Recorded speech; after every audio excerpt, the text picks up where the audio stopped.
It is mangrove alliance main ಉದ್ದೇಶ ಏನು ಅಂತಂದ್ರೆ ಇವರು ಒಂದು ರಿಪೋರ್ಟ್ ನ ರಿಲೀಸ್ ಮಾಡ್ತಾರೆ ಪ್ರತಿ ವರ್ಷ 2018ರಿಂದ ಪ್ರತಿ ವರ್ಷ they releases report called as.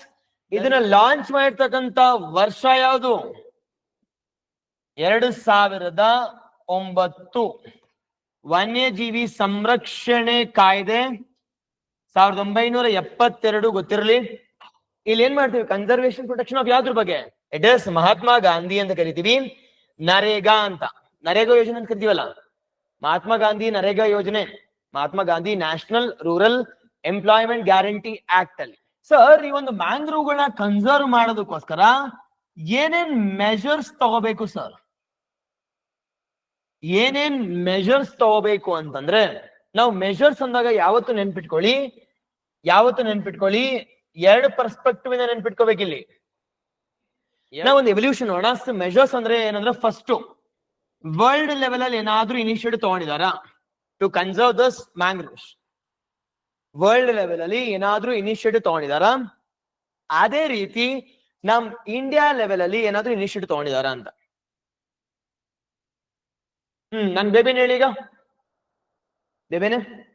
ಹಾ, ನಾವು ಮೇಜರ್ ಆಗಿ ನೋಡೋದಾದ್ರೆ 2006ರಲ್ಲಿ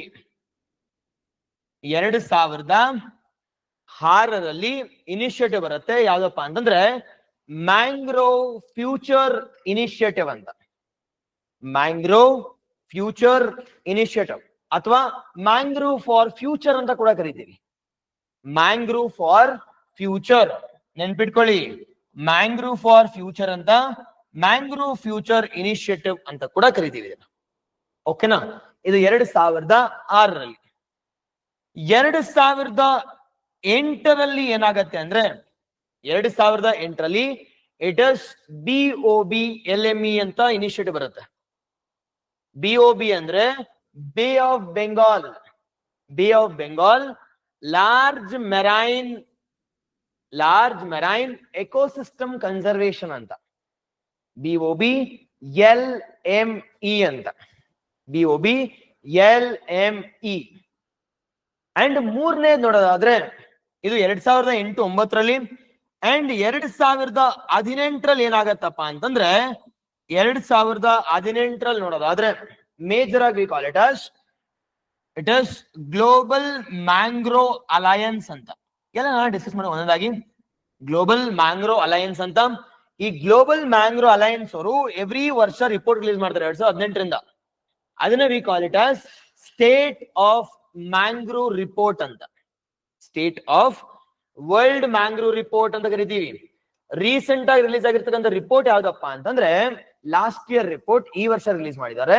ಯಾವ್ದಪ್ಪ ಅಂತಂದ್ರೆ the state of world mangrove report ಅಂತ ಕರಿತೀವಿ. ಓಕೆನಾ? State of world mangrove report ಅಂತ ಕರಿತೀವಿ. ಓಕೆನಾ? State of world mangrove report ಅಂತ. Yes or no? State of world mangrove report ಅಂತ. ಅದೇ ನಮ್ಮ ಇಂಡಿಯಾದಲ್ಲಿ ನೋಡೋದಾದ್ರೆ, ಸರ್ ಯಾವ್ಯಾವ ಆಕ್ಟ್ ತಂದಿದೀವಿ, ಯಾವ ಒಂದು ಆಕ್ಟ್ ತಂದಿದೀವಿ ಅಂತ ನೋಡೋದಾದ್ರೆ, ಮೇಜರ್ ಆಗಿ ಗೊತ್ತಿರಲಿ, ಇಂಡಿಯಾ ಲೆವೆಲ್ ಅಲ್ಲಿ 1972ರಲ್ಲಿ ವನ್ಯಜೀವಿ ಸಂರಕ್ಷಣೆ ಆಕ್ಟ್ ಅಂತ ತಂದಿದ್ದೀವಿ, ಕಾಯ್ದೆ. WPA ಆಕ್ಟ್ ಆಫ್ 1972 ಎಲ್ಲ ಗೊತ್ತಿರ್ಬೇಕು ನಿಮ್ಗೆ. ಅದಾದ್ಮೇಲೆ 1986ರಲ್ಲಿ 1986 ಅಲ್ಲಿ ಏನ್ ತಂದಿದ್ದೀವಿ? ಪರಿಸರ ಸಂರಕ್ಷಣೆ ಕಾಯ್ದೆ, ಅಂದ್ರೆ environment protection act. Environment protection act ಇವೆಲ್ಲ ನೆನ್ಪಿಟ್ಕೊಂಡಿರ್ಬೇಕು. ಮತ್ತೆ ನಾನು ಕೇಳ್ತಾ ಇರ್ತೀನಿ, EPA ಅಂತ ಕರಿತೀನಿ. ಓಕೆಲಾ? ಫಸ್ಟ್ ಟೈಮ್ ಅಕ್ಸೆಪ್ಟಬಲ್, ಬಟ್ ಇದಾದ್ಮೇಲೆ ನೆನ್ಪಿಟ್ಕೊಳ್ಬೇಕು ಮ್ಯಾಂಡೇಟರಿ ಆಗಿ. ಅಂಡ್ ಮೂರನೇದ್ ನೋಡೋದಾದ್ರೆ 2002ರಲ್ಲಿ ಬಯೋಡೈವರ್ಸಿಟಿ ಆಕ್ಟ್ ಬರುತ್ತೆ. 2002ರಲ್ಲಿ ಬಯೋಡೈವರ್ಸಿಟಿ ಆಕ್ಟ್ ಅಂತ ಕರಿತೀವಿ. 2002ರಲ್ಲಿ. ಅದಾದ್ಮೇಲೆ 2023ರಲ್ಲಿ ಮಿಸ್ಟಿ ಇನಿಷಿಯೇಟಿವ್ ಅಂತ ನಮ್ಮ ಕೇಂದ್ರ ಸರ್ಕಾರ ತರ್ತಾರೆ. ಮಿಸ್ಟಿ ಇನಿಷಿಯೇಟಿವ್ ಅಂತ MISHTI 2023ರಲ್ಲಿ ಮ್ಯಾಂಗ್ರೋ ಇನಿಷಿಯೇಟಿವ್ ಅಂತ, mangrove initiative for ಶೋರ್ಲೈನ್, mangrove initiative for ಶೋರ್ಲೈನ್ habitat and tangible incomes ಅಂತ. Mangrove initiative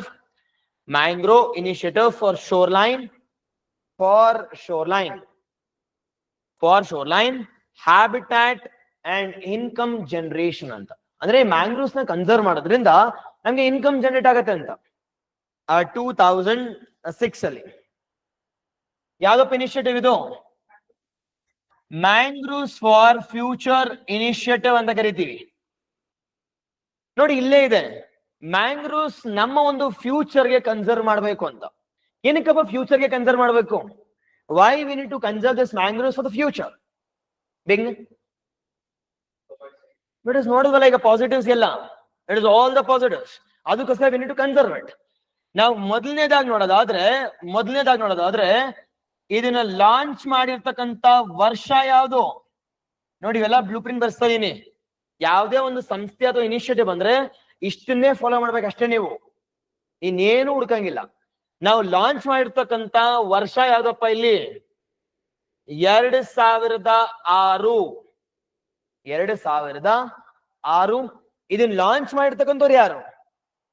it has been launched by, ಇದನ್ನ ಲಾಂಚ್ ಮಾಡಿರ್ತಕ್ಕಂಥವ್ರು ಯಾರಪ್ಪ ಅಂತಂದ್ರೆ ಟೂ ಇಂಪಾರ್ಟೆಂಟ್ ಆರ್ಗನೈಸೇಷನ್ ಅಥವಾ ಸಂಸ್ಥೆಗಳಂತ ಕರಿತೀವಿ. ಒಂದು IUCN. ನೋಡಿದ್ವಿ IUCN ಬಗ್ಗೆ? ನಾವು IUCN ಬಗ್ಗೆ ಹೇಳಿ ಪಟ್ಟಂತ ಒಂದು 2 point. Red book and gland Switzerland ಅಂತ, ಗ್ಲ್ಯಾಂಡ್ ಸ್ವಿಟ್ಜರ್ಲ್ಯಾಂಡ್ ಅಂತ. NGO ಕೂಡ ಅಂತ ನೋಡಿ 3 ಆಡ್ ಮಾಡಿದ್ರೆ ಮುಗಿತಲ್ಲಿ. ಇಟ್ ಇಸ್ IUCN ಬಗ್ಗೆ ಯಾವ್ದೋ ಒಂದು ಟಾಪಿಕ್ ಬಂದ್ರೆ ನೀವೇ ನೋಡ್ತಿರ್ಬೇಕು. ಈಗ 2006 ಬಗ್ಗೆ ಏನಾದ್ರೂ ನಿಮ್ಗೆ ಗೊತ್ತಿದ್ಯಾ? IUCN ಬಗ್ಗೆ ಗೊತ್ತಿದ್ಯಾ? ಓಕೆನಾ? Jointly supported or jointly initiated by ಯಾರಪ್ಪ ಅಂತಂದ್ರೆ it is UNDP and we call it as IUCN. IUCN ಬಗ್ಗೆ ನೋಡಿದ್ರೆ international union for conservation of nature. ಇದು 1948ರಲ್ಲಿ ಎಸ್ಟಾಬ್ಲಿಷ್ ಮಾಡಿದೀವಿ. 1948ರಲ್ಲಿ ಯಾವ ಟೈಪ್ ಬಾಡಿ ಆಗಿ? NGO ಆಗಿ. ಈ ರಿಲೀಸ್ ಮಾಡ್ತಕ್ಕಂಥ ರಿಪೋರ್ಟ್ ಯಾವ್ದಪ್ಪ ಅಂತಂದ್ರೆ ರೆಡ್ ಡೇಟಾ ಬುಕ್ ಅಂತ, ಕರಿತೀವಿ. ಅದೇ ರೀತಿ ಹೆಡ್ ಕ್ವಾರ್ಟರ್ಸ್ ಎಲ್ಲಿದೆಯಪ್ಪ ಅಂತಂದ್ರೆ ಸ್ವಿಟ್ಜರ್ಲ್ಯಾಂಡ್ ಅಲ್ಲಿ ಇದೆ. ಸ್ವಿಟ್ಜರ್ಲ್ಯಾಂಡ್ ಅಥವಾ ಗ್ಲ್ಯಾಂಡ್ ಸ್ವಿಟ್ಜರ್ಲ್ಯಾಂಡ್ ಅಲ್ಲಿ. ಓಕೆನಾ? ಮುಗಿತಾ? ಅಂಡ್ ಎರಡನೇದು UNDP ಅಂತ ಕರಿತೀವಿ. UNDP ಅಂದ್ರೆ United Nations Development Programme. Development related aspects ಏನಾದ್ರು ಇದ್ರೆ ಹ್ಯಾಂಡಲ್ ಬೈ ಯಾರು? UNDP ಅವರು. ಓಕೆನಾ? ಈಗ ಮೂರನೇದು, ಇದ್ರದ್ದು ಮೂಲ ಉದ್ದೇಶ ಏನು ಅಂದ್ರೆ ಆಬ್ಜೆಕ್ಟಿವ್ ಅಂತ ಕರಿತೀವಿ. ಮೂಲ ಉದ್ದೇಶ ಏನಪ್ಪಾ ಅಂತಂದ್ರೆ ಎಕ್ಸಾಕ್ಟ್ಲಿ ಎಸ್, ಮೂಲ ಉದ್ದೇಶ ಏನಿದೆ? ಮೂಲ ಉದ್ದೇಶ ಏನಪ್ಪಾ ಅಂತಂದ್ರೆ conservation of mangroves for future. Conservation CP ಅಂತ, CPU ಅಲ್ಲಿ ಬರ್ತಲ್ಲ ಆತರ. ಕನ್ಸರ್ವೇಷನ್ ಅಂಡ್ ಪ್ರೊಟೆಕ್ಷನ್ ಆಫ್ ಯಾವ್ದನ್ನ? Mangroves for the future. ಏನೇನು ಫ್ಯೂಚರ್ಗೆ ಕನ್ಸರ್ವ್ ಮಾಡ್ಬೇಕು ಅಂತಂದ್ರೆ ಮತ್ತೆ 4: supporting, regulating, provisioning and cultural. ಇದು ಬಿಟ್ಟು ಏನಾದ್ರು ಹೇಳ್ತೀರ ಅಂದ್ರೆ ಆಗಲ್ಲ. ಇಷ್ಟೇ ಆಬ್ಜೆಕ್ಟಿವ್, ಇಷ್ಟೇ. ಇದನ್ ಬಿಟ್ಟು ಅವನ ಎಕ್ಸಾಮ್ ಅಲ್ಲಿ ಏನ್ ಕೇಳ್ತಾನೆ? ಬಾಬ್ ಮಾರ್ಲಿ ಅಲ್ಲ, ಇಟ್ ಇಸ್ ಬಾಬ್ ಎಲೆಮಿ ಅಂತ. ಬಾಬ್ ಅಂದ್ರೆ ಮೊದಲು ಅಬ್ರಿವಿಯೇಷನ್. ಓಕೆನಾ? ಯಾಕಂದ್ರೆ ನಮ್ಗೆ ಗೊತ್ತಿರಲ್ವಲ್ಲ ಅದಕ್ಕೆ. ಇಟ್ ಇಸ್ ಬೇ ಆಫ್ ಬೆಂಗಾಲ್ ಅಂತ ಕರಿತೀವಿ. ಬೇ ಆಫ್ ಬೆಂಗಾಲ್ ಲಾರ್ಜ್ ಅಂತ, ಅತಿ ದೊಡ್ಡದಾದಂತ ಬೇ ಆಫ್ ಬೆಂಗಾಲ್ ಸರೌಂಡಿಂಗ್ ಕಂಟ್ರೀಸ್ ಅಲ್ಲಿ. Bay of Bengal surrounding countries. Large marine ecosystem ಅಂತ, ಲಾರ್ಜ್ ಮೆರೈನ್ ಎಕೋಸಿಸ್ಟಮ್. ಓಕೆನಾ? Yes or no? ಓಕೆ. ಇದನ್ನ ಲಾಂಚ್ ಮಾಡಿರ್ತಕ್ಕಂಥ ವರ್ಷ ಯಾವುದು? 2009. 9 ಅಂತ ಕರಿತೀವಿ. 2009 ಓಕೆನಾ. 2009 ಅಂತ. ಮೂರನೇ ಬ್ಲೂ ಪ್ರಿಂಟ್ ಏನಿಲ್ಲಿ ಯಾರು ಬೈ ಅಂತ. ಯಾರಪ್ಪ ಅಂತಂದ್ರೆ ಮತ್ತೆ ಇಬ್ರು ಒಂದು FAO ಅಂತ ಕರಿತೀವಿ. FAO ಅಂದ್ರೆ Food and Agricultural Organisation. The Food and Agricultural Organisation. And ಎರಡನೇದು ನೋಡೋದಾದ್ರೆ we call it as GEF, Global Environmental Facility ಅಂತ ಕರಿತೀವಿ. ಗ್ಲೋಬಲ್ ಎನ್ವೈರನ್ಮೆಂಟಲ್ ಫೆಸಿಲಿಟಿ ಅಂತ. ಓಕೆನಾ. ಸೊ FAO ಬಗ್ಗೆ ನೋಡೋಣ ಸರ್. ಈ FAO ಯಾವಾಗ ಸ್ಥಾಪನೆ ಆಗಿದೆ ಅಂದ್ರೆ ಅಕ್ಟೋಬರ್ 16, 1960. ಅಕ್ಟೋಬರ್ 16, 1980 ಈ ಅಕ್ಟೋಬರ್ 6 ವರ್ಲ್ಡ್ ಫುಡ್ ಡೇ ಅಂತ ಕೂಡ ಸೆಲೆಬ್ರೇಟ್ ಮಾಡ್ತೀವಿ. October 16, October 16, 1960. ಎರಡನೇದು ಇದು it is UN specialised body. UN specialised ಅಂದ್ರೆ ವಿಶ್ವಸಂಸ್ಥೆ ಅಥವಾ ಇಟ್ ಇಸ್ ಯುನೈಟೆಡ್ ನೇಷನ್ಸ್ ಅಂತ ಮಾತಾಡ್ತೀವಿ. United Nations specialised body. ಯಾವ್ದ್ರಲ್ಲಿ ಸ್ಪೆಷಲೈಸ್ ಇದೆ ಇದು? ಎರಡರಲ್ಲಲ್ವಾ, ಫುಡ್ ರಿಲೇಟೆಡ್, ಅಗ್ರಿಕಲ್ಚರ್ ರಿಲೇಟೆಡ್ ಅಂತ. ಆಹಾರ ಮತ್ತೆ ಕೃಷಿ ಅಂತ ಅಥವಾ agriculture.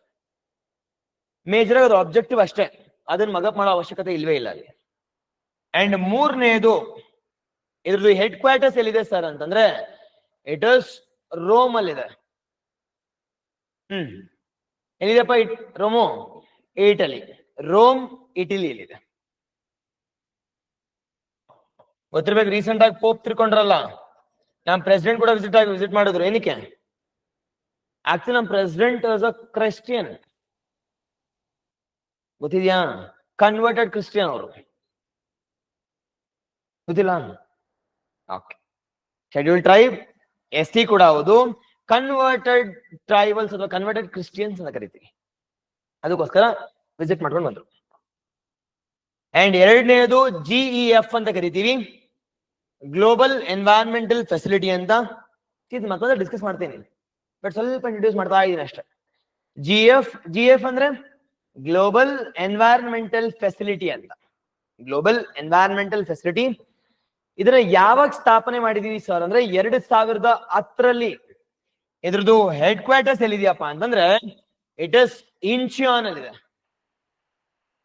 Sorry, okay, GF sorry it is 1992 establish ಆಗಿದೆ. ಇದು 1992. ಇದೊಂದು ಸ್ವಲ್ಪ ಚೇಂಜ್ ಮಾಡೋದು. 1992 ಇದ್ರದ್ದು ಹೆಡ್ ಕ್ವಾರ್ಟರ್ಸ್ ಎಲ್ಲಿದೆ ಸರ್ ಅಂತಂದ್ರೆ ಹೆಡ್ ಕ್ವಾರ್ಟರ್ಸ್ ನ್ಯೂಯಾರ್ಕ್ ಅಲ್ಲಿದೆ. New York, USA. ಓಕೆ ಅಲ್ವಾ? ನಾವು ಈ ಒಂದು ಇಟ್ ಇಸ್ LME ಪ್ರಾಜೆಕ್ಟ್ ಬಗ್ಗೆ ಒಂದ್ ಸ್ವಲ್ಪ ಸ್ಪೆಸಿಫಿಕೇಶನ್ಸ್ ನೋಡೋದಾದ್ರೆ ನಾವು ಸರ್ ಆ ಸ್ಪೆಸಿಫಿಕೇಶನ್ಸ್ ನೋಡ್ಬೇಕಾದ್ರೆ ಎಷ್ಟು ಕಂಟ್ರೀಸ್ ಇದಾವೆ ಅಂತ ನೋಡ್ಬೇಕಲ್ವಾ? ಬೇ ಆಫ್ ಬೆಂಗಾಲ್ ಸುತ್ತ ಎಷ್ಟು ಕಂಟ್ರೀಸ್ ಇದಾವೆ, ಆ ಒಂದು ಎಕೋಸಿಸ್ಟಮ್ ನ ಕನ್ಸರ್ವ್ ಮಾಡ್ತಕ್ಕಂತ ದೇಶಗಳು ಯಾವ್ಯಾವು ಅಂತ. ಓಕೆನಾ ಸರ್? ಎಷ್ಟು ದೇಶಗಳಿದಾವೆ ಸರ್ ಅಂತಂದ್ರೆ ಟೋಟಲ್ 8 ದೇಶಗಳಿದಾವೆ. ಈ BOB, ಬೇ of Bengal large marine ecosystem ಅಲ್ಲಿ ಈ ಒಂದು ಕಂಪ್ಲೀಟ್ ಎಕೋಸಿಸ್ಟಮ್ ನ ಕನ್ಸರ್ವ್ ಮಾಡಿದ್ರೆ ಅಂತ ಕರಿತೀವಿ. It is large marine ecosystem ಅಂತ. ಲಾರ್ಜ್ ಅಂದ್ರೆ ಏನಪ್ಪಾ? ದೊಡ್ಡದು. ಮೆರೈನ್ ಅಂದ್ರೆ ವಾಟರ್ ಬಾಡಿ. ಎಕೋಸಿಸ್ಟಮ್ ಅಂದ್ರೆ the structural and functional part ನ ಕನ್ಸರ್ವ್ ಮಾಡಿದ್ರೆ ಯಾವ ಎಕೋಸಿಸ್ಟಮ್ ನ? ಬೇ ಆಫ್ ಬೆಂಗಾಲ್. ಈ ಬೇ ಆಫ್ ಬೆಂಗಾಲ್ ಅಲ್ಲಿ ಎಷ್ಟು ದೇಶಗಳಿದಾವೆ ಸರ್ ಅಂತಂದ್ರೆ ಟೋಟಲ್ ಆಗಿ 8 ಇದಾವೆ. ಟೋಟಲ್ ಆಗಿ 8. ಯಾವ್ಯಾವ್ದು ಸರ್ 8 ಅಂತ ನೋಡೋದಾದ್ರೆ ಮೊದಲನೇದಾಗಿ ಇಲ್ಲಿ ಮಾಲ್ದೀವ್ಸ್ ಬರುತ್ತೆ. ಓಕೆನಾ? ಮಾಲ್ದೀವ್ಸ್ 1, ಇಂಡಿಯಾ 2. ನೋಡಿ, ಒಂದು ಕ್ಲಾಕ್ ವೈಸ್ ಅಥವಾ ಆಂಟಿ ಕ್ಲಾಕ್ ವೈಸ್ ಅಲ್ಲಿ ಹೋಗ್ಬೇಕಷ್ಟೇ, ಆರ್ಗನೈಸ್ ಆಗಿ ಎಲ್ಲ ಮಿಸ್ ಆಗತ್ತೆ. Bay of the Bengal it is Maldives ಆಯ್ತು, ಇಂಡಿಯಾ ಆಯ್ತು, ಮೂರನೇ ಶ್ರೀಲಂಕಾ ಕೂಡ ಆಗಿರ್ಬೋದು, ಅಂದ್ರೆ ಶ್ರೀಲಂಕಾ. ಅಂಡ್ 4ನೇ ನೋಡೋದಾದ್ರೆ ಬಾಂಗ್ಲಾದೇಶ ಅಂತ. ಬಾಂಗ್ಲಾದೇಶ್ 4 ಆಯ್ತು. ಇನ್ ಮಿಕ್ಕಿದ್ದು 4 ಯಾವುದು ಅಂತಂದ್ರೆ ಮಯನ್ಮಾರ್, ಬೇ ಆಫ್ ಬೆಂಗಾಲ್ ಅಂತ. ಬೇ ಆಫ್ ಬೆಂಗಾಲ್ ಇರ್ತಕ್ಕಂಥ ಮೆರೈನ್ ಎಕೋಸಿಸ್ಟಮ್ ನ we need to conserve it ಅಂತ ಕರಿತೀವಿ. ಓಕೆನಾ. ಇದಾದ್ಮೇಲೆ 2018ರಲ್ಲಿ ಗ್ಲೋಬಲ್ ಮ್ಯಾಂಗ್ರೋ ಅಲಯನ್ಸ್ ಅಂತ ಬರುತ್ತೆ. ಓಕೆನಾ. 2018ರಲ್ಲಿ ಏನ್ ಬರುತ್ತೆ ಇಲ್ಲಿ? Global mangrove alliance. ನಾವ್ ಈ ಗ್ಲೋಬಲ್ ಮ್ಯಾಂಗ್ರೋ ಅಲಯನ್ಸ್ ನ ಮೇನ್ ಉದ್ದೇಶ ಏನು? What is the main objective of this global mangrove alliance? ಬೇಗನೆ ನಾವು ಅಲಯನ್ಸ್ ನಿಮ್ಗೆ ಗೊತ್ತಿರ್ಲಿ, ಇಟ್ಸ್ ಅ ಗ್ರೂಪ್ ಅಂತ. It's a group. ನಾವಿಲ್ಲಿ ಯಾರ್ಯಾರು ಇರ್ತಾರೆ ಸರ್ ಗ್ರೂಪ್ ಆಗಿ ಅಂತ ನೋಡೋದಾದ್ರೆ, ಮೊದ್ಲೇದ್ ಗೊತ್ತಿರ್ಲಿ, ಯಾವ ಒಂದು ಇಯರ್ ಅಲ್ಲಿ ಲಾಂಚ್ ಆಗಿದೆಯಪ್ಪ? 2018ರಲ್ಲಿ. 2018ರಲ್ಲಿ ಅಂತ ಮಾತಾಡ್ತೀವಿ. ಅಂಡ್ ಎರಡನೇದು, ಇದನ್ನ ಲಾಂಚ್ ಮಾಡ್ತಕ್ಕಂಥವ್ರು ಯಾರು ಅಂತಂದ್ರೆ, ಇದನ್ನ ಲಾಂಚ್ ಮಾಡ್ತಕ್ಕಂಥವ್ರು ಯಾರಪ್ಪ ಅಂತಂದ್ರೆ, it is the different groups ಅಲ್ವಾ? ಯಾವ್ದ ಮೇಜರ್ ಆಗಿ IUCN ಅವರು, ಮೇಜರ್ ಆಗಿ ಬೈ IUCN. ಅಂಡ್ ಎರಡನೇದು IUCN ಓಕೆ ಅಲ್ವಾ? WWF, World Wildlife Fund. World RWF ಅಲ್ಲ, ವರ್ಲ್ಡ್ ವೈಲ್ಡ್ ಲೈಫ್ ಫಂಡ್ ಅಂತ ಕರಿತೀವಿ. ಅಂಡ್ ಮೂರನೇದು ಯಾವುದು? ಮೂರನೇದು we call it as Wetland International ಅಂತ. ವೆಟ್ಲ್ಯಾಂಡ್ ಇಂಟರ್ನ್ಯಾಷನಲ್, ಇವೆಲ್ಲ NGOಗಳು, ಎಲ್ಲ NGOಗಳು. Wetland International. ಅಂಡ್ ನಾಲ್ಕನೇದು ನೋಡೋದಾದ್ರೆ ನೇಚರ್ ಕನ್ಸರ್ವೆನ್ಸಿ ಅಂತ. Nature Conservancy. ಅದಾದ್ಮೇಲೆ ಲಾಸ್ಟ್ ಒನ್ ನೋಡೋದಾದ್ರೆ ಇಟ್ ಇಸ್ ಕನ್ಸರ್ವೇಷನ್ ಇಂಟರ್ನ್ಯಾಷನಲ್ ಅಂತ. ಈ ಬಯೋಡೈವರ್ಸಿಟಿ ಹಾಟ್ಸ್ಪಾಟ್ ಸ್ಟೇಟಸ್ ಯಾರು ಕೊಡ್ತಾರೆ? ಈ ನಮ್ ವೆಸ್ಟರ್ನ್ ಘಾಟ್ಸ್ಗೆ it is biodiversity hotspot status ಸಿಕ್ಕಿದೆಯಲ್ಲ, ಯಾರು ಕೊಡ್ತಾರೆ ಅಂತಂದ್ರೆ this conservation international.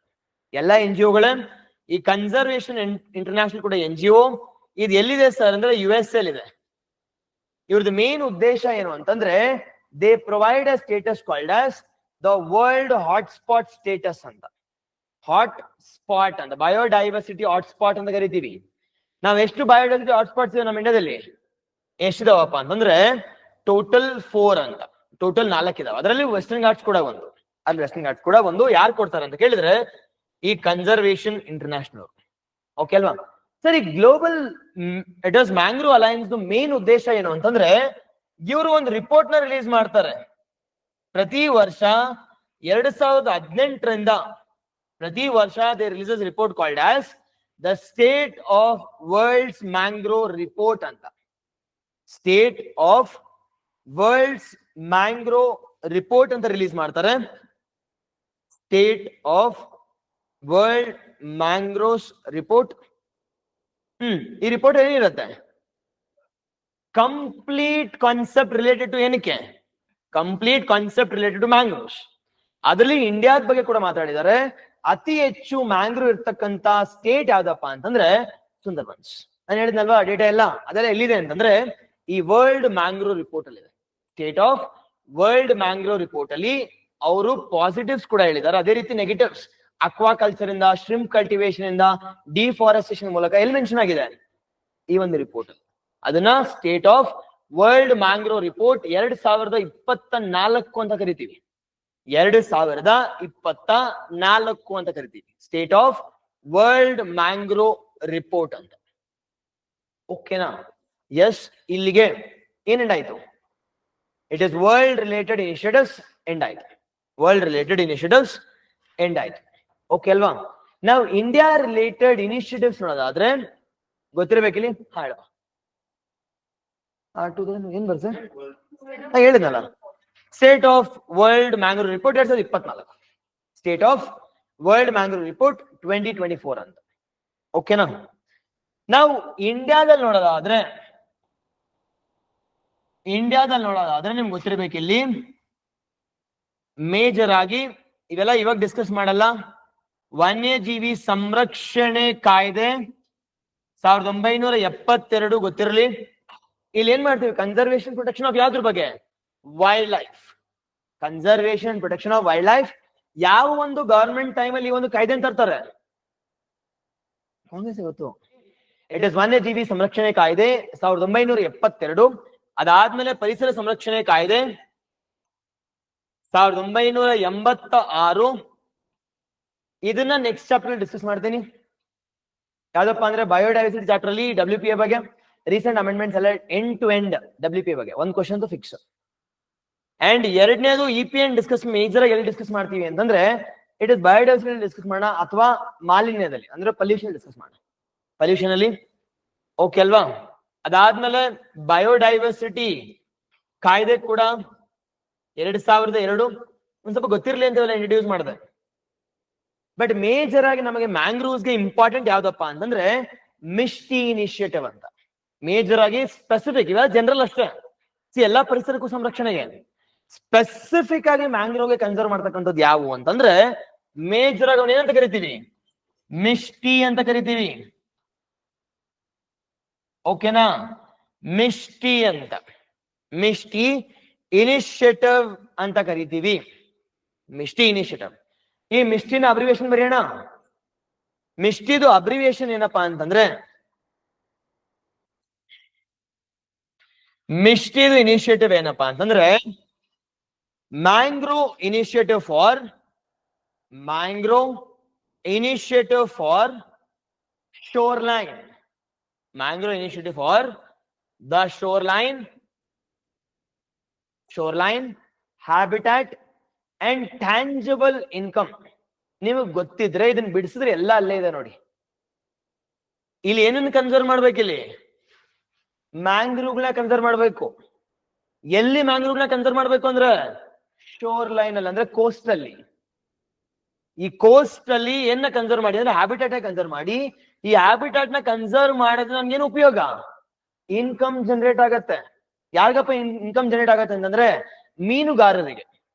One you are present in the coastal areas, major ಆಗಿ ಮೀನುಗಾರರಿಗೆ ಅವ್ರಿಗೆ ಇನ್ಕಮ್ ಜನರೇಟಿಂಗ್ ಸೋರ್ಸ್ ನ ಜನರೇಟ್ ಮಾಡಿದ್ರೆ ಅವರೇ ಆಟೋಮೆಟಿಕ್ ಆಗಿ ಮ್ಯಾಂಗ್ರೋವ್ಸ್ ನ ಕನ್ಸರ್ವ್ ಮಾಡ್ತಾರೋ, ಕನ್ಸರ್ವ್ ಮಾಡಲ್ವ, ಮಾಡ್ತಾರೆ. ಅದು ಹೆಂಗ್ ಸರ್ ಕನ್ಸರ್ವ್ ಅಥವಾ ಹೆಂಗ್ ಸರ್ ಅವ್ರಿಗೆ ಇನ್ಕಮ್ ಜನರೇಟ್ ಮಾಡೋದು ಅಂತ ಕೇಳಿದ್ರೆ ಮೇಜರ್ ಆಗಿ ಮ್ಯಾಂಗ್ರೋವ್ಸ್ ಗೆ ಸಬ್ಸಿಡೀಸ್ ಕೊಡಿ. ಮ್ಯಾಂಗ್ರೋವ್ ಪ್ಲಾಂಟೇಶನ್ ಮಾಡಿದ್ರೆ ಸಬ್ಸಿಡೀಸ್ ಕೊಡಿ. ಅದರ ಜೊತೆಗೆ ಅವ್ರಿಗೊಂದು ಅಡ್ವೈಸ್ ಆಗಿರ್ಬೋದು, ಎಜುಕೇಶನ್ ಆಗಿರ್ಬೋದು, ಇವೆಲ್ಲ ಕೊಡಿ ಅಂತ. ಓಕೆನಾ.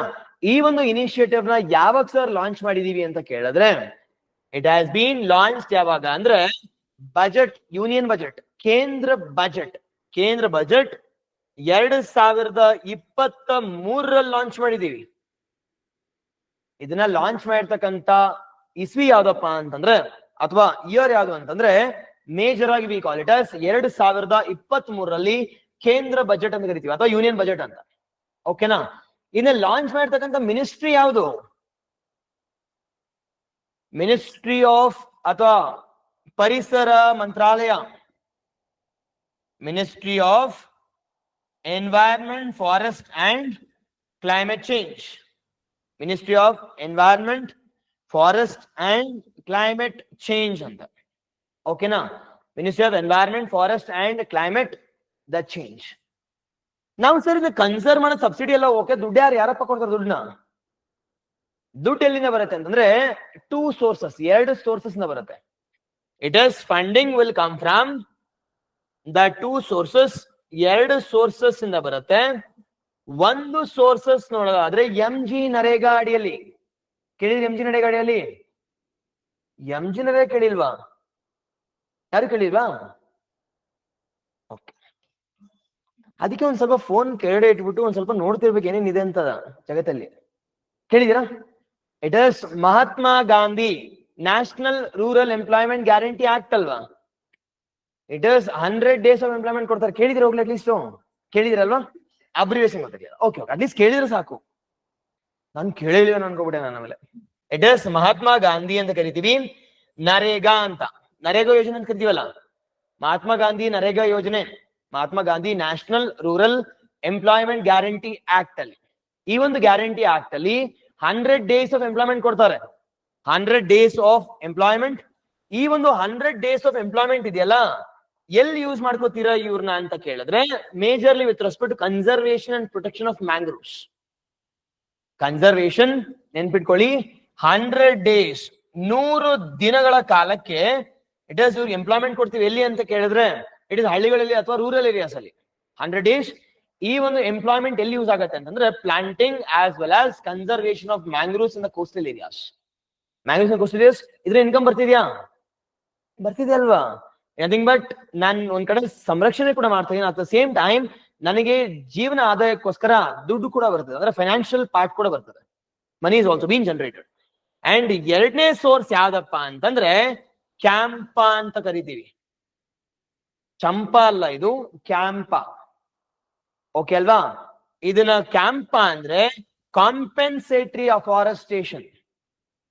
Compensatory afforestation, compensatory afforestation management, management and protection act ಅಂತ. ಈಗ ಫಾರ್ ಎಕ್ಸಾಂಪಲ್ ಯಾವುದೋ ಒಂದು ಇಟ್ ಇಸ್ ಫಾರೆಸ್ಟ್ ಇದೆ ಅಂತ ಅನ್ಕೋಣ. ನಥಿಂಗ್ ದಟ್, ಇಲ್ಲಿ ಕೇಳಿಸ್ಕೊಳ್ಳಿ. ಈಗ ನಾವೀಗ ನಮ್ಮ ಒಂದು ಸ್ಟೇಟ್ ಅಲ್ಲಿ ಫಾರೆಸ್ಟ್ ಇದೆ. ಈ ಫಾರೆಸ್ಟ್ ಏನಾದ್ರೂ ಒಂದು ಯಾವ್ದೋ ಒಂದು ಕಾರ್ಖಾನೆ ಎಸ್ಟಾಬ್ಲಿಷ್ ಮಾಡೋದಕ್ಕೆ ಡೈವರ್ಟ್ ಮಾಡ್ತಿದ್ರೆ ಇಲ್ಲೇ ನಾನು ಇಂಡಸ್ಟ್ರಿ ಎಸ್ಟಾಬ್ಲಿಷ್ ಮಾಡ್ಬೇಕು. ಏನಕ್ಕೆ ಇಂಡಸ್ಟ್ರಿ ಇಲ್ಲೇ ಎಸ್ಟಾಬ್ಲಿಷ್ ಮಾಡ್ಬೇಕು ಸರ್ ಅಂತಂದ್ರೆ ಮೇಜರ್ ಆಗಿ ಮೈನ್ ಅಥವಾ ಮಿನರಲ್ಸ್ ಎಲ್ಲಿ ಸಿಗ್ತವೆ? ಫಾರೆಸ್ಟ್ ಮಾತ್ರ ಸಿಗ್ತವೆ. ನಾವ್ ಈ ಫಾರೆಸ್ಟ್ ಅಲ್ಲಿ ಮೈನಿಂಗ್ ಹೋದ್ರೆ don't you think deforestation will be higher? ಈ ಡಿಫಾರೆಸ್ಟೇಷನ್ ಹೈಯರ್ ಆದಾಗ ಇಲ್ಲಿರ್ತಕ್ಕಂಥ ಪ್ಲಾಂಟ್ಸ್ ನ ಇನ್ನೊಂದ್ ಕಡೆ ಪ್ಲಾಂಟ್ ಮಾಡ್ಬೇಕಲ್ವಾ? ಕಾಂಪೆನ್ಸೇಟ್ ಮಾಡ್ಬೇಕಲ್ವಾ? ಅಫಾರೆಸ್ಟೇಷನ್ ಮಾಡ್ಬೇಕಲ್ವಾ? ಆ ಕಾಂಪೆನ್ಸೇಟ್ ಮಾಡೋದಕ್ಕೆ, ಅಫಾರೆಸ್ಟೇಷನ್ ಮಾಡೋದಕ್ಕೆ it is funds are been provided by ಯಾರು? ಈ ಒಂದು ಇಂಡಸ್ಟ್ರಿಗಳು. ಅಂಡ್ ಆ ಫಂಡ್ ಎಲ್ಲಿ ಎಸ್ಟಾಬ್ಲಿಷ್ ಮಾಡಿದ್ದಾರೆ ಅಂತ ಕೇಳಿದ್ರೆ ಕ್ಯಾಂಪಾ ಫಂಡ್ ಅಂತ ಕರಿತೀವಿ. ಅರ್ಥ ಆಗ್ತಿದ್ಯಾ? It is for the diversion of this product or diversion of this forest, it is compensation should be provided. ನೀನೇ ಪ್ಲಾಂಟ್ ಮಾಡ್ತೀಯ ಮಾಡು, ಪ್ಲಾಂಟ್ ಮಾಡೋದು ನಿಂಗೆ ಟೈಮ್ ಇಲ್ಲ ಅಂತ ದುಡ್ಡು ಕೊಡು ನಮ್ಗೆ. ಅಂಡ್ ಆ ಒಂದು ದುಡ್ಡು ಎಲ್ಲಿಗೆ ಹೋಗುತ್ತೆ ಅಂತಂದ್ರೆ ಕ್ಯಾಂಪಾ ಫಂಡ್ ಹೋಗುತ್ತೆ. ಕಾಂಪೆನ್ಸೇಟರಿ ಎಲ್ಲ ಇದೆ ನೋಡಿ, ಕಾಂಪೆನ್ಸೇಟ್ ಮಾಡ್ಬೇಕು, ಅಫಾರೆಸ್ಟೇಟ್ ಮಾಡ್ಬೇಕು, ಅದ್ರ ಜೊತೆಗೆ ಮ್ಯಾನೇಜ್ಮೆಂಟ್ ಪ್ರೊಟೆಕ್ಷನ್ ಕಾಯ್ದೆ 2016 ಅಂತ ಕ್ಯಾಂಪಾ ಆಕ್ಟ್ ಅಂತ ಮಾತಾಡ್ತೀವಿ. ಓಕೆ, ಅದನ್ನ ಈ ಫಂಡ್ ಇಂದ ದುಡ್ಡು ಕೊಡ್ತಾರೆ. ಏನಕ್ಕೆ ದುಡ್ಡು ಕೊಡ್ತಾರೆ? ಕ್ಯಾಂಪಾ ಫಂಡ್ ಇಂದ. ಮೇಜರ್ ಕ್ಯಾಂಪಾ ಫಂಡ್ ಎಸ್ಟಾಬ್ಲಿಷ್ ಮಾಡಿದೇನೆ ಅಫಾರೆಸ್ಟೇಷನ್ ಅಲ್ವಾ? ಈ ಒಂದು ದುಡ್ಡು ಎಲ್ಲಿಂದ ಕೊಡ್ತಾರೆ ಅಂತ ಕೇಳಿದ್ರೆ ಕ್ಯಾಂಪಾ ಫಂಡ್ ಇಂದ, majorly for the protection and conservation of, we call it as mangroves. Protection and conservation of mangroves ಅಂತ ಕರಿತೀವಿ. ಓಕೆನಾ? ಎಸ್.